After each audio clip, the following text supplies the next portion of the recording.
और अब बात युवा चेतना प्रमुख की। युवा चेतना संगठन के राष्ट्रीय संयोजक रोहित कुमार सिंह कश्मीर से कन्याकुमारी तक नौजवानों को संगठित करने के लिए अभियान चला रहे हैं और परिवारवादी शक्तियों के खिलाफ आम युवाओं को एकजुट कर रहे हैं। रोहित सिंह राजनीति में सक्रिय हैं। युवा चेतना संगठन के राष्ट्रीय संयोजक रोहित सिंह से फर्स्ट इंडिया न्यूज ने खास बातचीत की है, आपको सुनवाते हैं। तो देखिए, देश युवा है और युवा देश में युवाओं की सबसे ज्यादा जरूरत भी है और कहते हैं कि युवा देश का भविष्य है। ऐसे में एक ऐसे युवा हमारे साथ इस वक्त मौजूद हैं जो एक संगठन चला रहे हैं, संगठन से जुड़े हुए हैं, बिहार से नाता रखते हैं लेकिन अन्य राज्यों से भी उनका जुड़ाव रहा है। आइए उनसे हम बातचीत करेंगे आज। और सबसे पहले आपसे परिचित करा देते हैं कौन हमारे साथ मौजूद हैं। हमारे साथ मौजूद हैं युवा चेतना संगठन के राष्ट्रीय संयोजक रोहित कुमार सिंह जी। बहुत स्वागत है सबसे पहले रोहित जी आपका। धन्यवाद रोहित जी, क्योंकि पॉलिटिक्स की हम बात करेंगे लेकिन सबसे पहले बड़ा दिलचस्प है आपके संगठन के बारे में जानना, क्योंकि युवाओं को लेकर आप लगातार काम कर रहे हैं। युवा कैसे आगे आ सके कार्य में भी और संगठन में भी और साथ ही साथ देश की राजनीति में भी। सबसे पहले आपका संगठन देश के युवाओं के लिए, देश के विकास के लिए किस तरीके से खड़ा नजर आता है? देखिए, हम देश के आम नौजवानों को संगठित करके सामर्थ्य देने का प्रयास कर रहे हैं।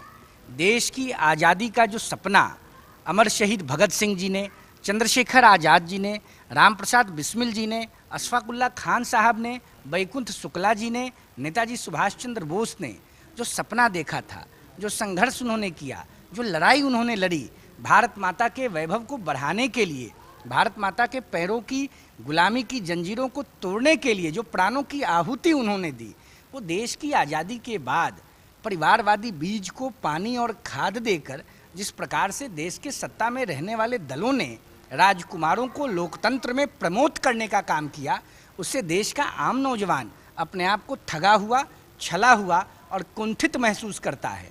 देश के संविधान निर्माण के समय देश के महत्वपूर्ण राजनेता रहे, स्वतंत्रता संग्राम सेनानी रहे बाबा साहब भीमराव अंबेडकर ने स्पष्ट रूप से कहा था कि लोकतंत्र लागू होने के बाद, संविधान आने के बाद लोकशाही में राजा रानी के कोख से नहीं, जनता के वोट से पैदा होगा। लेकिन कांग्रेस पार्टी ने क्या किया? कांग्रेस पार्टी ने इस देश में राजकुमारों को प्रमोट कर दिया, परिवारों को स्थापित कर दिया और परिवारों के संरक्षण के लिए देश के आम नौजवानों के संवर्धन के कार्य को रोकने का षड्यंत्र रचा। रोहित जी, बहुत बखूबी आपने बताया, लेकिन सवाल ये भी है कि परिवारवाद को लेकर आप मुखर हैं, वो नज़र भी आ रहा है। लेकिन आपने बताया कि आपका संगठन जो है युवाओं को आगे लाने के लिए लगातार कार्य कर रहा है, लेकिन कैसे आप युवाओं से जुड़ते हैं, कैसे उन तक पहुंचते हैं और क्यों युवा आपके संगठन से जुड़े, ये तो आपने बताया, लेकिन किस रणनीति के तहत आप काम कर रहे हैं और क्या आपका विजन है इस संगठन को लेकर? देखिए, जुड़ना नहीं जुड़ना तो उनके हाथ में होता है, लेकिन जब आप सत्य के मार्ग पर चलकर उनके एजेंडे पर काम करेंगे, उनके उत्थान के लिए, उनके प्रगति के लिए, उनके विकास के लिए काम करेंगे तो निश्चित रूप से आप उनका विश्वास अर्जित करेंगे।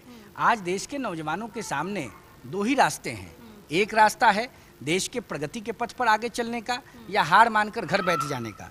तो देश को प्रगति के पथ पर ले जाने के लिए देश का नौजवान हमारे साथ आ रहा है और राष्ट्रवादी विचारधारा को लेकर भारत माता के वैभव को बढ़ाने के लिए निश्चित रूप से इस महायज्ञ में अपना श्रमदान देगा और दे भी रहा है। अच्छा, एक सवाल ये भी है, परिवारवाद को लेकर भारतीय जनता पार्टी भी मुखर रहती है और अच्छी बात यह है कि युवा, आप जैसे युवा आगे आ रहे हैं इसको खत्म करने के लिए। लेकिन सवाल एक ये भी होता है कि परिवार में अगर कोई व्यक्ति, ज़रूरी नहीं है कि उसका अगर पिता, माता या फिर कोई अन्य संबंधी हो वो अगर पॉलिटिक्स में हो, लेकिन ज़रूरी ये नहीं है कि उसका अगर बेटा है वो अगर पॉलिटिक्स में आना चाहता है तो जस्ट बिकॉज इस वजह से नहीं आ पाए क्योंकि उसके पिता माता पॉलिटिक्स में है, उसकी भी तो अपनी एक क्षमता है ना, उसकी भी तो एक काबिलियत है। अगर वो काबिल है तो क्यों नहीं फिर वो पॉलिटिक्स में आए?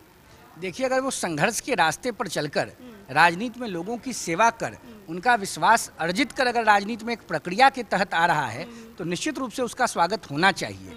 लेकिन अगर वो सीधे हेलीपैड पर लैंड करे, हेलीकॉप्टर से उतरे, एमएलए का टिकट ले, नॉमिनेशन करे, पिता माता के प्रभाव से चुनाव जीते और मंत्रिमंडल का सदस्य बन जाए, तो ये कहाँ से संभव है? देश में 25 साल, 30 साल, 40 साल लोग संघर्ष करते हैं तब भी राजनीति की मुख्य धारा में नहीं आ पाते हैं। संघर्ष करते करते चले जाते हैं, उनका नाम लेने वाला कोई नहीं होता है। और आप देखिए, आप नेताजी के पुत्र हैं तो पार्टी के अध्यक्ष नेताजी, पार्टी का एमएलए नेताजी का पुत्र, पार्टी का मंत्री नेताजी की बेटी और पार्टी की मुख्यमंत्री नेताजी की पत्नी, ये कहाँ तक संभव है? ये क्या उचित है? हम इसके खिलाफ हैं। अगर संघर्ष के रास्ते पर कोई आगे बढ़ता है तो हम उसका स्वागत करते हैं, लेकिन ऐसा हो कहाँ रहा है। अच्छा, संघर्ष की आप बात कर रहे हैं, लेकिन कांग्रेस ये कह रही है कि राहुल गांधी युवा भी हैं, संघर्ष भी कर रहे हैं, भारत जोड़ो यात्रा भी उन्होंने 2 बार निकाल ली है, बेहतर तरीके से लोगों को समझ रहे हैं, तो इसमें कहाँ परिवारवाद आना चाहिए? राहुल गांधी 55 साल के वृद्धावस्था की ओर बढ़ने वाले थके हुए इंसान हो चुके हैं। राहुल गांधी जी क्या भारत जोड़ेंगे?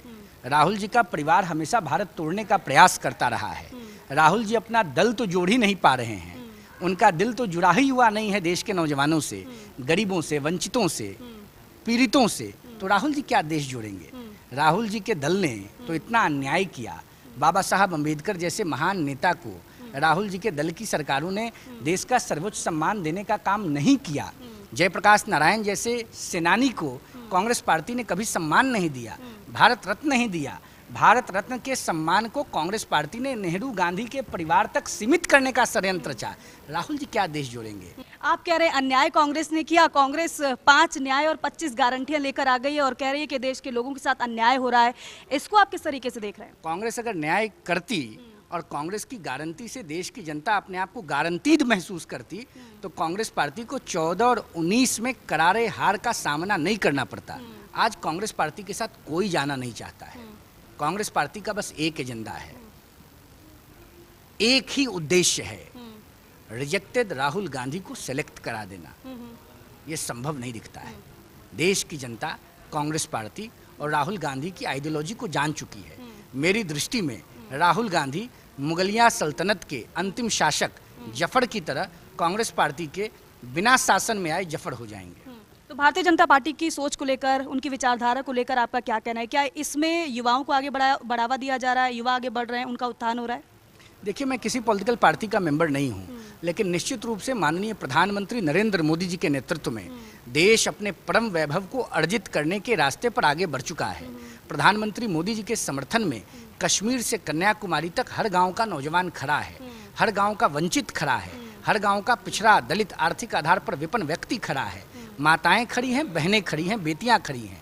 प्रधानमंत्री मोदी जैसा नेता आज विश्व की राजनीति में कोई नहीं है। बिल्कुल। एक और सवाल है, आप युवा हैं, बिहार से आते हैं, आजकल बिहार में भी एक युवा की बड़ी तेजी से चर्चा हो रही है, नाम आपको पता ही होगा, तेजस्वी यादव, उनको लेकर आप क्या कहेंगे?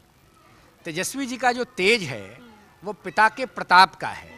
मैंने आपको स्पष्ट बताया, हेलीकॉप्टर से लैंडिंग हुई, स्टेडियम में पानी पिलाते थे, स्टेडियम में बैटिंग और बॉलिंग का अवसर नहीं मिला, राजनीति में आए, एमएलए बने, डिप्टी सीएम बने, आज लीडर ऑपोजिशन है।